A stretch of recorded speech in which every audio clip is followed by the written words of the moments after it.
a near-death experience. The statistics are as high in other countries, and the stories have striking similarities. It was 1972, and my car was sideswiped by a tank, or a car that was as big as a tank. I had a small fiberglass sports car, and I was virtually run over in my own car. Horribly injured, comatose, and near death, Howard Tibble lay in the critical care ward of a hospital. Evidently, for the next 3 days, in intense pain, unable to talk to anybody or correspond in any way. I didn't know where I was, and I didn't know what was going on. Suddenly, it was nighttime. I knew it was night because the lights were on in the ward.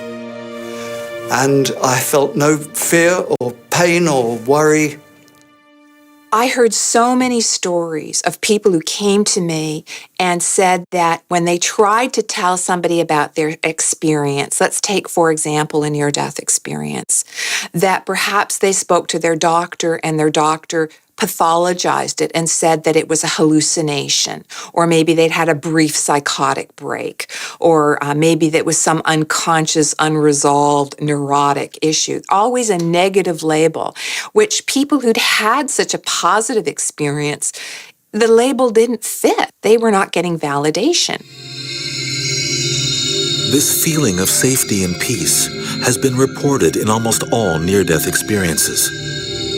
The next step is also almost universal, an out-of-body experience.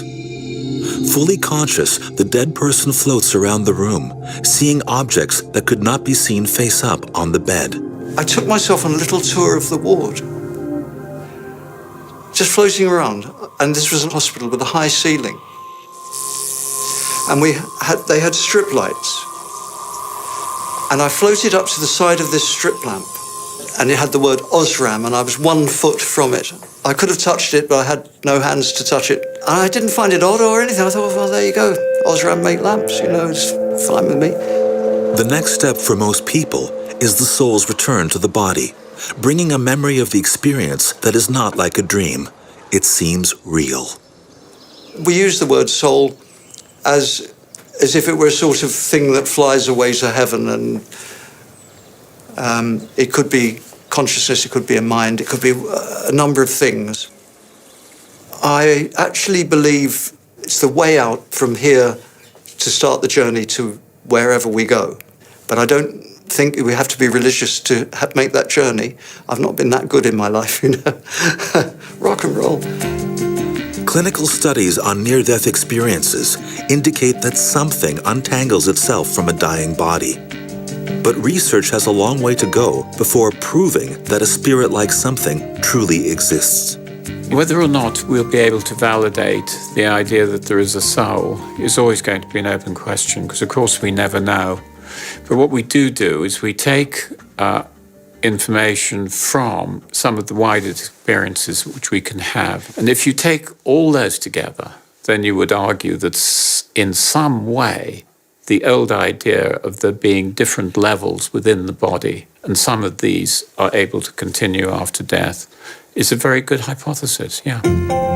81% of Americans believe in the soul, and yet out-of-body experiences are marginalized with UFO sightings and seeing ghosts. Fenwick's research aims to change that. He even believes science will soon be able to prove the existence of telepathy, linked souls speaking across space and time. Do I think the consciousness can exist outside the brain? Well, there's lots of evidence to show that. They're all the telepathy experiments. In my field, there is what happens as you approach death. And there is something called deathbed coincidences. The dying person seems to make a visit to other people, but it's other people with whom they're closely emotionally attached. It's usually a strong emotional feeling that something has happened to somebody. And the evidence for this is getting very good. And I suspect in the course of the next few years will become much more into the mainstream. While some scientists grapple with the survival of consciousness after the death of the body, others are trying to touch the soul with the help of a shaman. Dr. Frank Eckenhofer has traveled to the jungles of Peru to take a powerful drug that he thinks can help him measure his soul. And he's going to use 21st century EEG technology to help him do it. My topic is awakening of the mind. And it's really very dangerous to say